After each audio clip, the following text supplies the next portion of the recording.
Hi friends, welcome to my channel. இன்றைக்கி நம்ம சேனலில் மதிய லஞ்ச் ரெசிபி தாங்க. அதுக்கு வந்து இன்றைக்கி நம்ம சூப்பராக ஒரு மீன் குழம்பு சட்டுன்னு செய்ய போகிறோம். அதுக்கு வந்து நான் சின்ன வெங்காயம், பச்சை மிளகா, பூண்டு, தக்காளி எல்லாமே கட் பண்ணி எடுத்து வச்சுருக்கேன். ஒரு கடாய் வச்சு கடாயில் எண்ணெய் ஊற்றி எண்ணெய் காஞ்சதும் கொஞ்சம் வெந்தயம், சோம்பு போட்டிருக்கேன். போட்டு நல்லா பொரிஞ்சதுக்கப்புறம் வெங்காயம், பச்சை மிளகா, பூண்டு எல்லாம் போட்டு நம்ம நல்லா வதக்க போகிறோம். எப்போவுமே நம்ம காரக்குழம்பு செய்யும்போது, மீன் குழம்பு செய்யும்போதெல்லாம் நம்ம வந்து நல்லெண்ணெய் சேர்த்து செஞ்சோம்னா குழம்பு டேஸ்ட்டு சூப்பராக இருக்கும். ட்ரை பண்ணி பாருங்கள். நல்லா எண்ணெயிலே நம்ம நல்லா வதங்கினதுக்கப்புறம் இதில் தக்காளி சேர்த்துக்க போகிறோம். தக்காளி சேர்த்து தக்காளியை நல்லா வதக்கணும். தக்காளி வதக்கிறதுக்கு எப்போவுமே நம்ம சொல்கிறது தான், கல் உப்பு சேர்த்து வதக்குனீங்கன்னா தக்காளி நல்லா மசிஞ்சு வதங்கி வந்துடும். அதனால் நான் கல் உப்பு, இந்த குழம்புக்கு தேவையான கல் உப்பு நம்ம இந்த இடத்துல நம்ம சேர்த்துக்கலாம். சேர்த்து நல்லா தக்காளியை நல்லா நம்ம வதக்கி விட்டுறணும்.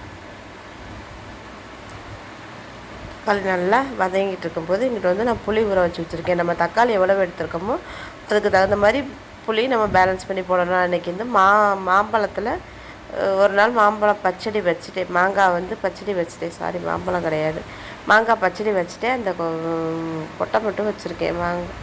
அதை மட்டும் நான் இப்போ இதில் சேர்த்துக்க போகிறேன். வாசத்துக்கு நல்லாயிருக்கும் இல்லையா, அதனால் அதுக்கு தகுந்த மாதிரி நான் புளி ஊற போட்டு வச்சுருக்கேன். அதில் நான் மிளகாத்தூள், மல்லித்தூள், மஞ்சத்தூள் எல்லாம் சேர்த்துக்க போகிறேன்.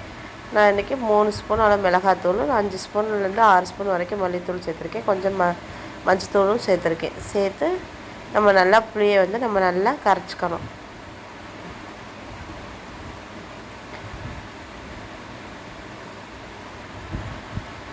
நம்ம மல்லித்தூள் சேர்க்குறத பொறுத்து, மிளகாத்தூள் சேர்க்குறத விட மல்லித்தூள் 2 மடங்கு சேர்க்கும் போது குழம்பு நம்மளுக்கு நல்லா திக்காக கிடைக்கும். அதனால் சின்ன ஸ்பூனுங்கிறதுனால நல்லா 6 ஸ்பூன் அளவுக்கு நல்லா நான் போட்டிருக்கேன். போட்டுட்டு நல்லா நம்ம இதில் புளியை நல்லா கரைச்சி அந்த கரைசலை நம்ம இதில் சேர்த்துக்க போகிறோம். தக்காளி நல்லா வதங்கினதுக்கப்புறம் நம்ம குழம்புல சேர்த்து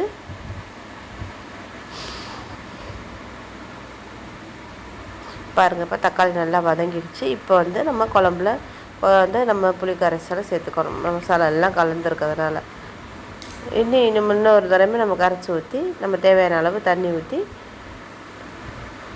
நம்ம குழம்ப கொதித்து வற்ற விடணும். வற்ற விட்டதுக்கப்புறம் தான் நம்ம மீனை போடணும். இப்போ குழம்பு கொதித்து தேவையான அளவு தண்ணி நல்லா ஊற்றி நம்ம வற்ற விடணும். இந்த ஒரே ஒரு மாங்கொட்டை மட்டும் இருந்தது, அதையும் நான் அதில் போட்டு நல்லா குழம்பு இந்த மாதிரி கொதித்து நல்லா திக்கானதுக்கப்புறம் நான் மீன் சேர்த்துக்க போகிறேன்.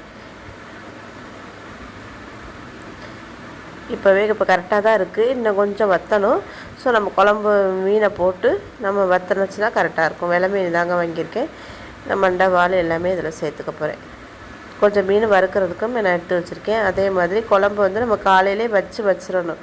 வச்ச உடனே சாப்பிட்டா மீன் குழம்பு நல்லாயிருக்கா. மீன் குழம்பு வச்சு காலையில் வச்சு மதியம் சாப்பிட்றதுக்கு நல்லாயிருக்கும். அதே மாதிரி நைட்டு மறுநாளைக்குமே நல்லாயிருக்கும். ஏன்னா அதில் வந்து நம்ம உப்பு புளி காரம்னா அதில் நல்லா சேரணும். அதனால் குழம்பு காலையில் ஏர்லியாகவே நம்ம வச்சிட்டோம்னா மதியம் சாப்பிட்டா நல்லாயிருக்கும். அவ்வளோதாங்க. மீனை போட்டுட்டு அடுப்பை மீடியம் ஃப்ளேமில் வச்சு நல்லா ஒரு கொதிச்சதுக்கப்புறமே நம்ம அடுப்பை ஆஃப் பண்ணி வச்சிடணும். அப்போ தான் நம்மளுக்கு கொதிக்காமல் ஒரு கூடவே கொஞ்சம் நேரம் கொதிக்கட்டும், ஒன்றும் பிரிஞ்சு வந்துடாது. அதனால் நம்ம கொதிக்காமல் ஒரு கொதிச்சோன்னா அமர்த்தினோம்னா உப்பு புளி காரம்லாம் சார மாட்டேங்குது. அதனால் 1லேருந்து 2 கூடவே கொதிச்சா கூட நல்லது தான். மீன் ஒன்றும் அப்படி கரைஞ்சிடாது, வெலை மீன்லாம். அவ்வளோதாங்க. இதை வந்து வறுக்கிறதுக்கு எடுத்து வச்சுருக்கேன். சூப்பரான மீன் குழம்பு வறுவல் ரெடி. தேங்க்யூ.